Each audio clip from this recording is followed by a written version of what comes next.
I think the biggest thing is relationship building. You need to leverage your network and those relationships to look for great speakers. Welcome to the Marketing Magnified Podcast. I am your host, Bridget Leach from Stream Creative. Today, we have an amazing guest joining us, also my colleague, Mary Jo Preston, Media and Special Events Director. Welcome to the show.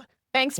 You actually have been hosting a few of these event episodes on your own, haven't you? I have, which is awesome to be kind of in the opposite side now. I know. You're in the hot seat. So Oh, make sure you check out MJ's other episodes. But we always promise to keep these brief, so we are going to dive in. Today, we're talking about finding speakers for your events. MJ happens to be an expert at that. Here we go. Every year, Stream Creative hosts an event called Experience Inbound alongside Widert, another agency partner of ours. And MJ, you've been working on Experience Inbound for 11 years now. Amazing, more than a decade. And you've always been the driving force behind finding and securing some of our awesome guest speakers. What's your secret? What should we consider when finding guests for events? Give us all the hot tips. Well, I think the biggest thing is relationship building. You need to leverage your network and those relationships to look for great speakers. We've been really fortunate that once we do find a good speaker and they come to Experience Inbound, we've kept in touch with those folks. They have a great experience. So I tap back into those speakers and I say, you've had your chance at our event. You know what it's like. Is there anybody you would refer us to as another great speaker for next year? A lot of them come to the table and are like, by all means, yes. Here's a list of people we know, reach out to them. Or better yet, I'd be happy to connect you to those people. So That's amazing. yeah, it's really leveraging those relationships. Great. And I know you're an expert at that. And really, when you think about it, it's just that's business, right? That's what we do with clients. That's what we do everywhere else. So use that tactic that we know to find speakers for events. What about people within our own agency? Have you used those for events before? We actually do tap into our staff as well. We have people on staff that are very, tech savvy, knowledgeable in their field. Brian on our team has been the earliest adapter to AI and using AI automation. He teaches and educates on that. Stream with our brand, we are big believers in being educators. We want people to come to our events, learn from us, and then we all grow together. That's how we can leverage our own staff who's really good at something and then share that knowledge with other people and grow together. Yeah. So again, looking at your network as close as your own colleagues who might be amazing speakers. What about if a speaker is local, or do you have to consider travel arrangements when looking at the event? What do you consider when you're looking at how far away a speaker is coming from? It depends on the event. For Experience Inbound, that's a big event for us. And we want to bring in nationally known, recognized speaker names. Bigger name, better attendance. People know who these folks are. They're going to want to come when we bring them to Wisconsin. The other thing I look for is we have great speakers right here in the Midwest. Maybe it's a short drive for them if they're in Illinois or Minnesota. So really what it comes down to, and one of the key things that we've learned over the year, is those surveys that we do at the end of our events, asking people, what topics do you want to know more about? Yeah. So once we get those survey results and we know what people are interested in, I leverage that to find who speaks about this particular topic and then find out who's in that bucket, then do a little research on LinkedIn or other conferences. Have they spoke before? What topics do they cover? And see if they're a really good fit to help us out at our events. So this is everyone's plug to fill out those surveys. They're very important. We really do use them. Attendee feedback is very important as an event planner. We want to know what you liked about the event. Tell us who you want to see. Tell us what topics you're interested in, because that helps us as planners go into the next year. Yeah. Otherwise, we're really just going to pick our favorite speakers. Yep. So let us know. Yep. I'm sure you have not had a 100% success rate, although you're very close to it. So when a speaker has to turn down an event, do they share with you why, like things that don't work or reasons they're unable to attend? Yeah, it kind of comes down to two things, really. One, are they already booked somewhere else? Where we did have somebody recently who we were looking at, but they had a conference set up in London. What's good? But they've already committed somewhere else. And then the second thing is, with any event, you're working within budget. Some of the Yeah. speaker fees might be too much for your event this year. We've had that happen, but with each year as we grow, our budget goes up too. So maybe if we can't get you in this year, next year's budget would allow for it. Keeping in touch with those folks. And that's what we did this year with Melanie Diesel, who's coming to Experience Inbound. She's been on our radar for quite some time. Unfortunately, we weren't able to bring her in because we've already had captured 2 keynotes in previous years. We couldn't add another one, budget wouldn't allow. She was my first go-to this year. And she's coming. I'm very excited. You led directly into what I wanted to talk about next, so thank you. When building an event out, how do you decipher who would be a great keynote versus what might resonate really well for that group in a particular breakout session? You have to put yourself in the mindset of the audience. Our audience at our bigger events are very mixed. We have sales professionals, we have marketers, we have business owners, we have a client service manager, the social media person. So for keynotes, you need to find someone who can give the big picture, very general, broad overview on a specific topic or session. Something that you can say somebody in the audience will understand or it will resonate or touch them in their job role.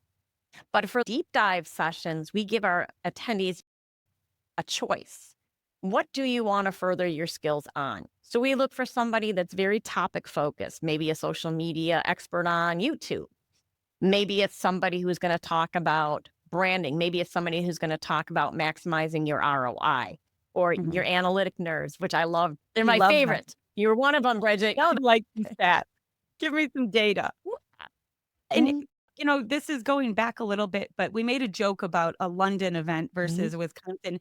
I think that when we've actually had people that are really excited about coming to Wisconsin or coming back, whether they live nearby or they think it's cool, like this Midwestern feel for someone who maybe is from the East or West Coast, just making sure your event has a little bit of a local flair to it helps entice the speakers too. I've seen some success with that. So I know we made a joke about it, but I think it's true. Just throw in a little local flair wherever it is, and it might be enticing. You hit it on the head. And I know, Bridget, you have event planning in your background as well. So it comes down to where you're going to host it. Yeah. We have some great options here. And I know you're going to go more into it when you talk about venue selection later on. So make sure to catch that episode. That's right. One of my things, particularly if you're new to these events or you haven't attended a lot, or maybe you're new to the industry, like some people might just look down the list of what company a speaker is from and you're like, oh, Milwaukee Bucks, cool, I like them, I'll go listen to that speaker. Considering the clout of the company is interesting, particularly if you know your audience is like maybe newer in the industry and just not sure of all the buzz people, if you will, in the industry, then picking a company that's recognizable, whether it be regional or not, is something I always look at. Yeah, we did that. And I think you shared that Tim Zagleski he was with Sprecher at the time, and you brought his name to the table. Because everybody, and in Wisconsin, who doesn't know Sprecher Brewery? And they want to hear from him on how he markets it. Yeah. So I think that was a great suggestion. He's a really well-known community in the Milwaukee area as well. Community figure, if you will. He's done a lot of ancillary things outside of his place of work. And this all goes back to your very first point of leveraging your network and your relationship. Way to come full circle. You and I and people in the event community talk a lot about leveraging the event beyond the event. The day doesn't end. We do a ton of work after the event. Particularly for this topic, can you share some of your best tips on building relationship with speakers event? I make it a point in part of our process to survey our speakers as well. We want to know what they thought about the event. And then you always put in that, now that you've experienced it, would there be anybody in your network that you would like to refer to speak maybe next year? And we have done that year after year. We have built a great network of speakers for future events. I think it's real important to do that. The other thing about speaking topics too is keep those folks top of mind. Maybe there's a smaller event coming in that we could leverage. We're going to be talking about this. We know you were just here, but now we're going to drill down on this subject. Would you come back? We've had reputables as well because they know who we are now. They know what we're about. They know our audience too. If they can share and educate on another topic, come back and do that for us. Yeah, or dial in on that thing they're very good at to an Mhm. even smaller group. You mentioned that we do breakouts. People can pick their breakouts at Experience Inbound. And I always have a hard time deciding, like, oh, there's Yeah. 2 I want to go to at the same time. If we can get that speaker that maybe spoke during a breakout and have them come to another event, Mhm. well, now we've maybe captured the indecisive me who wasn't able to see them Yeah. before. A lot of our speakers have podcasts or are guests on podcasts, so keeping up with them by listening to those episodes and commenting back or, we had a great speaker at Experience Inbound in the past, Douglas Burdett, Mhm. who spoke on podcasts for us and is more than willing to continue to talk, give any tips, and I really think this sounds basic, but LinkedIn is where it's at. Mhm. Staying in touch with everyone and Yep. just commenting on their posts. Saw another guest who wrote an amazing post this morning. It was a simple question, but I've had it open all day reading the comments, and it was about swag that you get Yeah. at marketing events. We're always questioning, like, what do we get? A t-shirt, a pen? So I just think being active on LinkedIn again, it's back. I remember it being a thing and then going away, and now it's back. Yeah. Maybe it never went away. I think you're right. I mean, the first thing when you hear somebody's name, you go and either search them or look them up on LinkedIn, right? We all do that. You want You to see do. what they're about. You want to see what they're posting. You want to see, what are they talking about?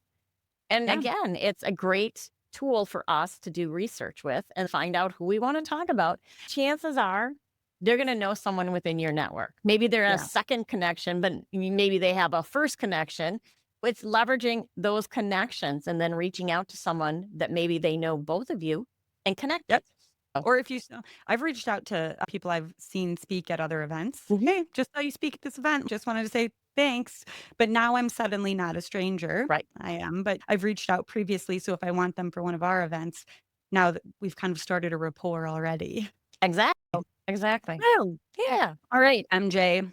I've been calling you MJ this whole episode, everybody. That's because we work together every day. Did I miss anything or anything you need to plug or tell us about tips for finding excellent speakers? We kind of hit on it, survey feedback, great way to start. Using LinkedIn and then leveraging those relationships. It is about relationship building. You want those speakers to have a great experience as well as your attendees, because if Yeah. they do, guess what? They're going to be more apt and open to share their network with you the next time. Absolutely. And you do such a great job. So for everyone that's gotten a chance to work with you, thank you for finding us amazing speakers year after year. We are on to year 11 here for Experience Inbound coming up in May. We hope to see everybody there. Thank you so much for taking time to chat with me, your colleague, friend, and interviewee today. Thanks so much, Mary Jo. Thanks for having me. This has been fun. Thanks, MJ. Thank you.